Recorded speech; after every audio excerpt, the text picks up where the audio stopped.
Good morning. Welcome back to Bookeemonsters. My name is PK. It is Monday, April the 7th. We're here to look at new releases that are published this week. On Mondays, we look at Cozy Mysteries. Quick announcements. I don't have any sprints tonight. Our next sprints are on Tuesday, tomorrow night at 8 p.m. Eastern, every Tuesday and Thursday evening and Saturday afternoons. And we do a different genre every day, looking at the new releases. On Mondays, Cozy Mysteries. Tuesdays, crime fiction and thrillers. Wednesday is romance. Thursday is fantasy and science fiction. And Friday is Freeform Friday. We look at leftovers and anything else that catches my attention.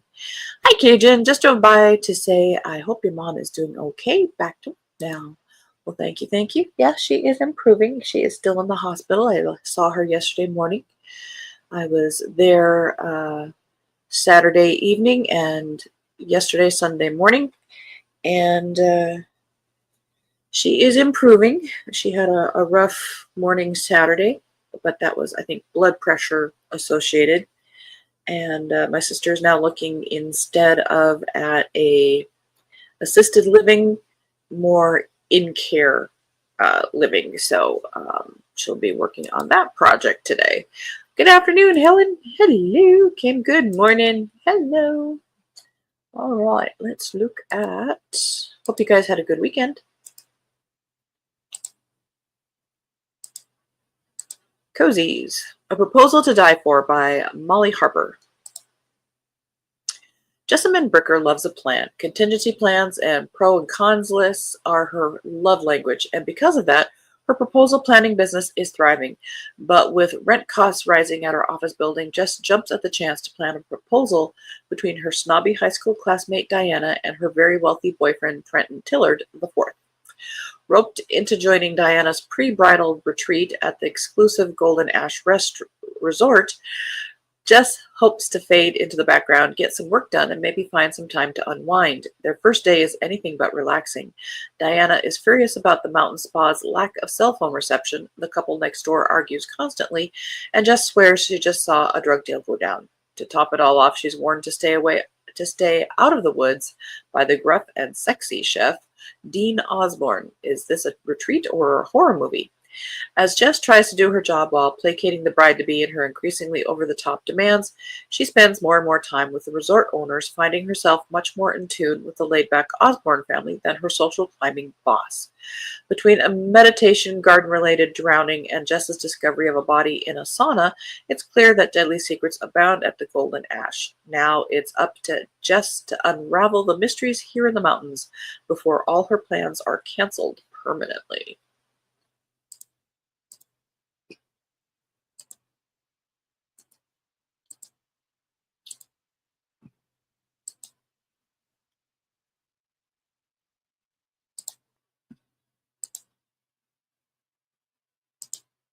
A Dose of Murder by Sam Oman, third in the Judith Spears mysteries.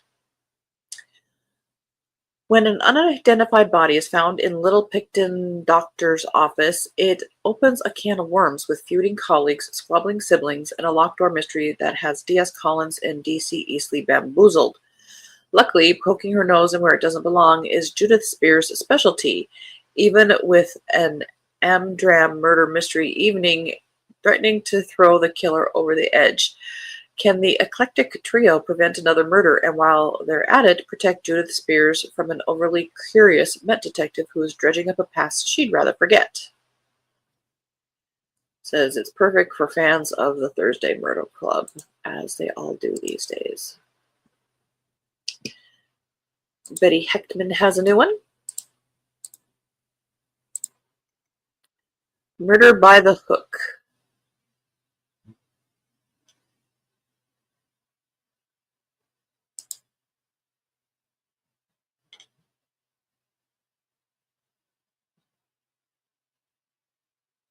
#16th in the Crochet Mysteries. Sorry, had some confusion there.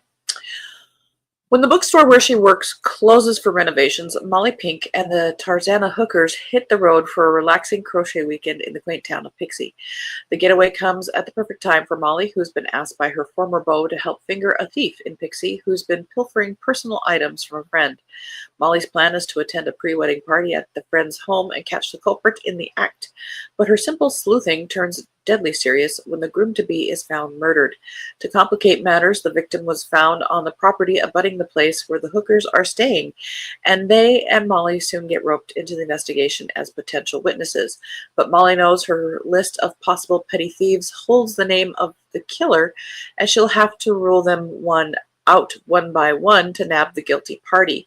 Certainly she's on the right track when she receives a threatening note telling her to back off. Molly will have to sort through a tangle of clues before the wedding that became a funeral becomes a funeral for her. Okay, sorry. Includes a crochet project and a delicious recipe.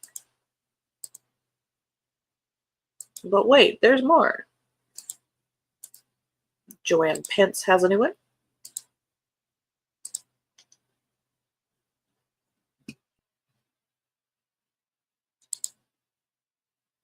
Old phone. Says, note, the main characters in this story appear in early mystery series by the author, which is being completely reimagined and updated. Okay. This is the Music Box mystery, third in the Cook and Inspector mysteries. When would-be gourmet cook Angie Amalfi takes a seemingly ordinary music box to be repaired, a series of grisly murders begins, each one inching closer to her and her fiancé, San Francisco homicide inspector Pavo Smith. As she and Pavo race to uncover the truth, they discover the music box isn't just a relic, it's a key to unraveling secrets that someone is willing to kill to protect. The discovery leads to dark, emotional chapters from the past, chapters that everyone believed would be buried forever. For readers of the Inspector Rebecca Mayfield mystery series, this story takes place soon after Rebecca and Angie's cousin Richie meet in the novella The 13th Santa. Richie has a minor role in this story. Lots of explanations there. End of row one. Katrina McPherson has a new one.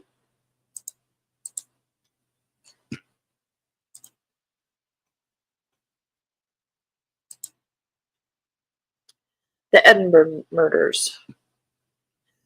Edinburgh, 1948. Welfare officer Helen Crowther has enough on her plate between her hectic job, her complicated love life, and her growing reputation as a troublemaker. Last year's scandal did nothing to help with the disapproval she already gets as a woman in her line of work.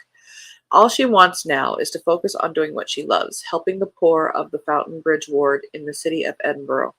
The last thing she needs is another string of murders to distract her.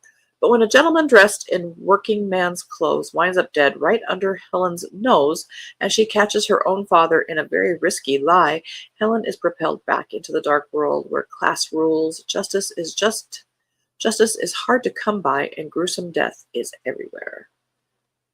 Helen has already learned some hard truths about her city, but this investigation is about to reveal just how deep corruption can go.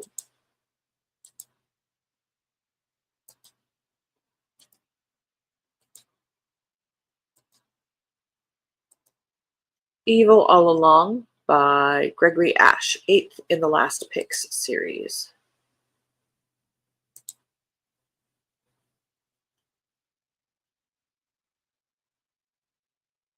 They say love makes fools of us all. It certainly makes idiots out of some of us. It's Dash's second Halloween in Hastings Rock, and this year he's determined to have a normal spooky season. He's going to hang out with his friends, hand out lots of candy, and seize every available opportunity for snuggles with a certain deputy. Fate, though, has other things in store. When Dash's friend Kimi is arrested for murder, Dash assumes it's a misunderstanding. After all, this is Kimi, I don't know, we're talking about, but it turns out not everyone in Hastings trusts Kim or likes him. In fact, plenty of people are downright afraid of him, and for them, the rest confirms what they've always suspected, that Kim is a seriously bad apple. But when Keem's clothes turned up not far from the scene of the crime, covered in the victim's blood, it's the final piece of proof for the court of public opinion. It'll be up to Dash to prove Keem's innocent, but the real killer might have something to say about that.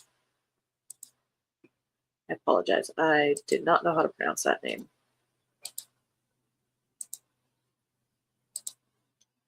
Death of Lady Macbeth, Wild Enchantment Woods Cozy Mystery number 5 by Cura Jane Carpenter. Curse of the Scottish Play or Charmington's First Serial Killer? As the Charmington mayoral race begins, several candidates drop like flies. Is it coincidence the theater company is putting on the legendary Cursed Scottish Play, or is a serial killer on the loose? The knives truly come out when the genteel arts face off against the cutthroat world of politics. Our amateur sleuth Ella Charming is a suspended fairy godmother trying to earn her magic back.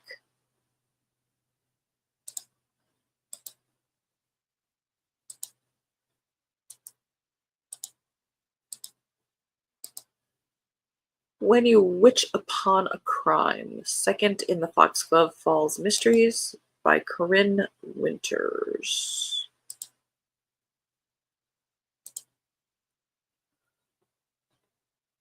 Luna Graves didn't come back to Foxglove Falls to solve murders. She came to run her grandmother's tea shop. That's what they all say.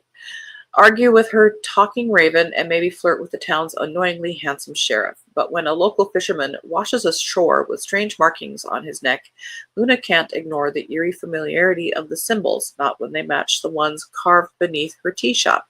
Now the rumors are flying, the body count is rising, and Luna's cozy little corner of the world is starting to unravel.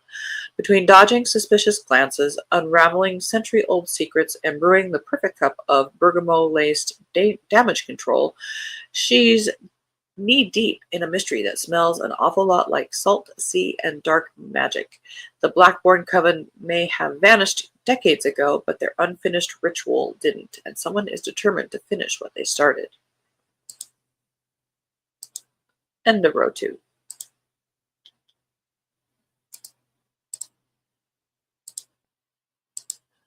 Book Club Bait and Switch by S.E. Babin. 9th in the Shelf Indulgence Cozy Mysteries.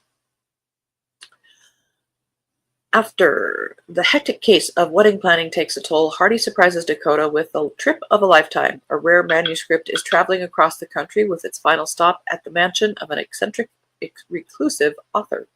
8 people are selected to hear the author's final lecture, all cleared and vetted by private security. But someone in their midst is holding a grudge, and when Dakota accidentally witnesses the murder of a VIP guest, she quickly becomes hunted.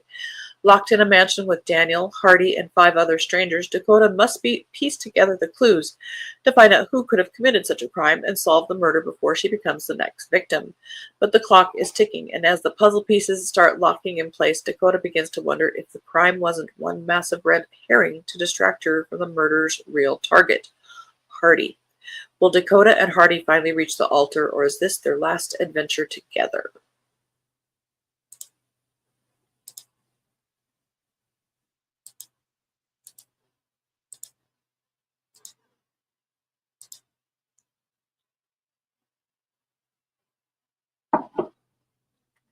Death in an English Village by Fliss Chester. 7th in the Cressida Fawcett Mysteries. 1926 Sussex. The Honorable Cressida Fawcett is delighted to return to her parents' rambling mansion to introduce them to her pug Ruby's puppies. But when the pups go running off with Cressida in hot pursuit, they lead her to a bubbling stream, Hell's Ditch, and the body of Bob the gardener is floating there, his outstretched hand clutching a soggy cheese and pickle sandwich. Everyone assumes Bob died of natural causes, but when Cressida finds a glittering gold coin grasped in his other fist, she realizes this is part of the long-hidden Saxon hoard. Was Bob struck down by the gold's ancient curse? As Cressida interviews the colorful members of the local historical society, she learns that Bob had been boasting of newfound wealth, much to the annoyance of his wife and perhaps deadly jealousy of the other members. Luckily for Cressida, eminent historian Sir James Colston, friend of the family, arrives at the mansion with tantalizing information on the whereabouts of the rest of the Saxon gold. He promises to tell all, but the very next day he collapses into his morning porridge. To Cressida's horror, Marion, Bob's widow and her parents' cook, is accused of poisoning both the porridge and Bob's sandwich and is carted off to jail. But Cressida is sure the answers are buried in the past. Just how far would a historian boffin or a hard-up local go for an ancient pot of gold? And can Cressida dig up the truth before poison worms its way into her family's kitchen again?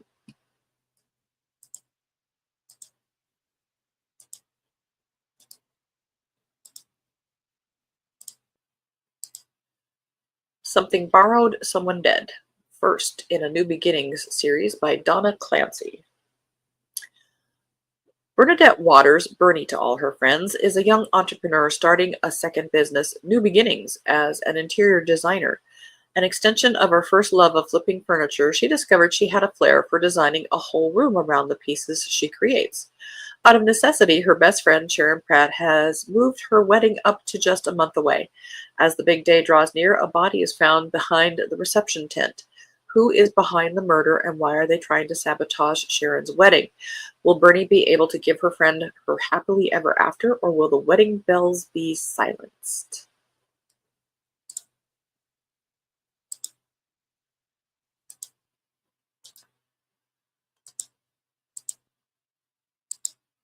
The Arts Trail Killer, fifth in the Shell House Detective Mysteries by Emilia Hall. Amelia? Amelia. I spelled weird. Springtime on the Cornish coast and Porthpella's artistic community are throwing open their doors, welcoming visitors to the annual Arts Trail. And this year, celebrity artist Harrison Loveday is the guest of honor. However, the light mood soon darkens when there's a dramatic death at the opening night party, and after threatening messages start appearing around the village, fear takes over. Before long, Porthpella is shocked by a second brutal murder, and whisperings of a serial killer start to circulate. With the press descending on the Arts Trail for all the wrong reasons, the Shell House detectives find themselves vying with the police to hunt down the killer fast. As the pair uncover bitter rivalries and hidden agendas, plus a growing list of suspects, the question of who has both the means and the motive makes this the most complex case Allie and Jaden have faced yet. Can the Shell House detectives stop the Arts Trail killer before they strike again? End of row 3.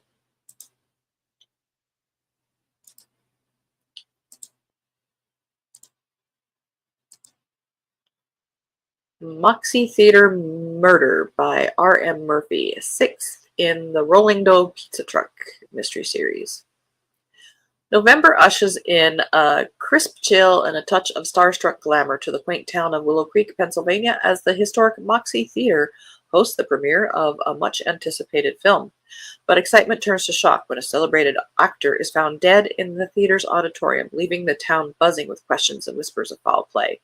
Denny Winwood, local pizza truck owner and amateur sleuth, is drawn into the drama with his trusty Yorkie, Romeo. As Denny delves into the glitzy world of fame, he discovers that behind the scenes, the cast and crew are hiding more than just backstage secrets. From a disgruntled critic to a washed-up actress with an apparent grudge, everyone seems to have a role to play in this deadly production. Can Denny untangle the plot twists and uncover the truth before the curtain falls on another victim?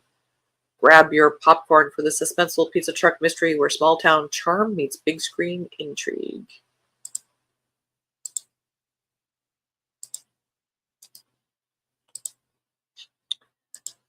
Four Witches and a Funeral by Christine Zane Thomas, 9th in the Witching Hour series.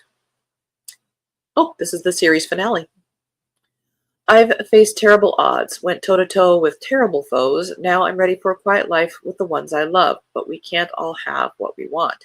It seems as if some former foe has escaped the Shadow Realm prison and carved a path of destruction in Creel Creek, putting me and my favorite people in their crosshairs.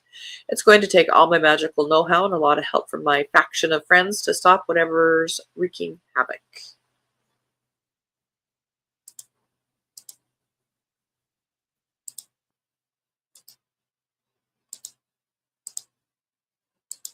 Maxwell's Reality by M.J. Tro.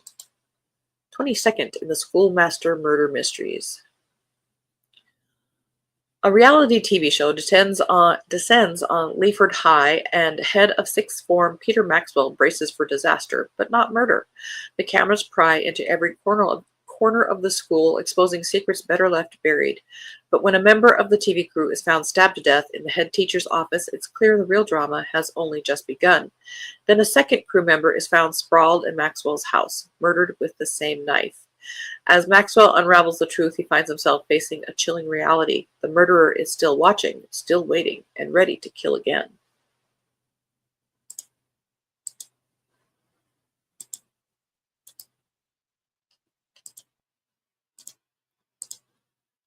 Cupcakes and Corpses by Paige Tyler. Pupcake's bakery owner, Tassie Drake, is ready for life to return to normal, or as normal as possible, given just last month she and her Chiweenie Baxter helped the hunky new town detective, Jack Sterling, solve a murder. But spring is in full bloom, and that means tourist season is too. Added to the excitement, the Dessert Channel is filming their TV show Cupcake Combat in the park, and Tassie's a firm believer that something sweet can fix just about anything, except murder. When one of the cupcake judges drops dead on set, all clues point to murder. But who had the most to gain from the YouTube foodie sensation being killed? Everyone on stage that day is a suspect, two of whom are Tassie's friends. While the last thing Tassie intended to do was get involved in another mystery, spending more time with Jack is icing on the cupcake, especially since their official first date keeps getting interrupted. But as Tassie and Baxter discover, the dead woman made several enemies on her climb to the top, and someone took sweet revenge. Someone who isn't afraid to kill again. End of that row. And we'll end on this one. Pineapple Easter Egg, 24th in the Pineapple Port Mysteries. Now optioned for television. This is by Amy Van Zandt. Easter eggs. Oh, let's see. A super fun, unique mystery full of hidden Easter eggs for you to spot. Famous actor anagrams, Jimmy Buffett song references, find them all. Easter eggs surround the body. One of them has a note. Charlotte teams up with Sheriff Frank to solve a cryptic murder in a do-or-die situation. Too bad she won't have help. Uncle Seamus and Bob accompany Declan to his charity swim in Tampa, Florida, only to find themselves in pursuit of a stolen life-size Jimmy Buffett cutout. Darla and Mariska travel to the center of Florida to meet Mariska's newly found cousin at an art festival where a man with a crush on Mariska bobs up in the lake. After she's thrown in jail as a murder suspect, it's up to Darla and some very familiar locals to hatch a plan, solve the crime, and clear her name. It's all very exciting. And that is all we have time for. So everybody remember, we stopped on pineapples.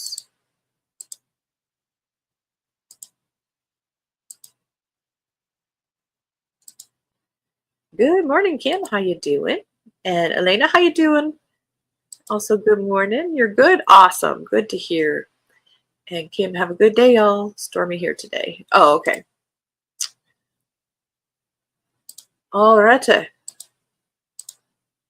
Well, tomorrow we'll look at crime fiction and thrillers, and our sprints are tomorrow night at 8 p.m. Eastern. Have a good Monday. Please, please take care of yourselves. And as the banner says, don't be a bookworm, be a bookie monster. Nom nom nom. Have a good day and God bless.